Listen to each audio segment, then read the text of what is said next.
Hey, what's up everybody? Micro Investor here. So I want to talk about three different types of income. And there are actually only three different types of income.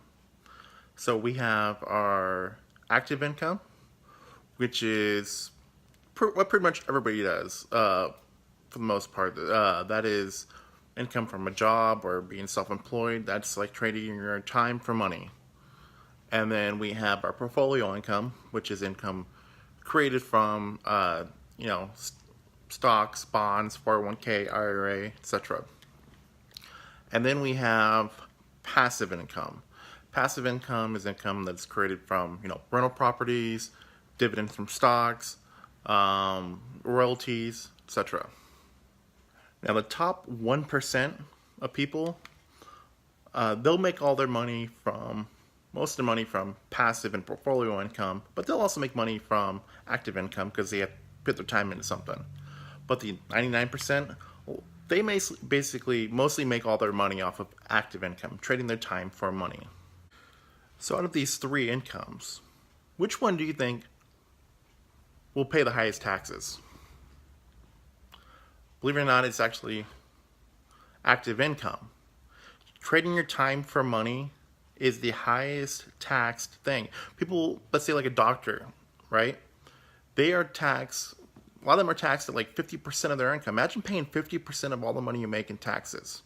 Now, if you think about portfolio income, doing the stock market, there are caps at how much taxes you can pay off of capital gains. And then when you think about passive income, it doesn't really matter about what the taxes are on it because for the most part, all that money is just constantly being made and given to you. You're not even working for it anymore. Now, I wish when I was younger, I would have known about these three different incomes. Because when I was 19, I started my first business. But let's backtrack a little bit. When I was 15, over the summer, I got a job at the Bee, delivering papers. Then when I was 16, I got a job washing silk screens part-time. Then, after high school, I went into college, dropped out after a year, and it was a trade school. It wasn't really even great. And then at 19, I started my first business with probably $1,200 of my own money and $10,000 borrowed from my dad. Now, my parents were poor. They didn't make a lot of money. I was from a broken home. So my mom probably made about 20 grand. My dad probably made, at the most he's ever made in his life, an income was like 50 grand. So at 19, a buddy of mine from the screen printing job we had, screen printing is where you print t-shirts, we started a business, but that went sour. So we didn't really make a whole lot of money, and I didn't know much about taxes or anything, and that when you own a business, when you start a business and something like that, you don't really make a whole lot of money, and you still got to pay the government just like you were working a job. Now, long story short on that business, I kept it longer than a lot of people would have thought. I went belly up at 22.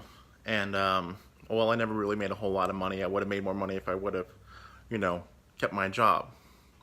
But what I wish I would have known at that age when I started working, and instead of starting a business, I would have put that money into the portfolio income and, and working on a passive income. If I would have done that, then there would be a whole different story here about when I would have been getting successful in life. And now I want you to think about this. Our government will provide us with a free education for, K through 12. But then after that, they're going to give us a loan. A lot of people get like, $100,000 in student loan debt, $300,000 in student loan debt. There's high interest on that. That is to get a job, right? To pay taxes, higher taxes. They don't really teach the other two incomes that are in the lower tax brackets. They get you ready for a job that's going to make you pay higher taxes. Not only that, a student loan also is not, able to be wiped out with bankruptcy. So you're not even allowed to even go declare bankruptcy. It's like one of the few things that you can't declare bankruptcy on.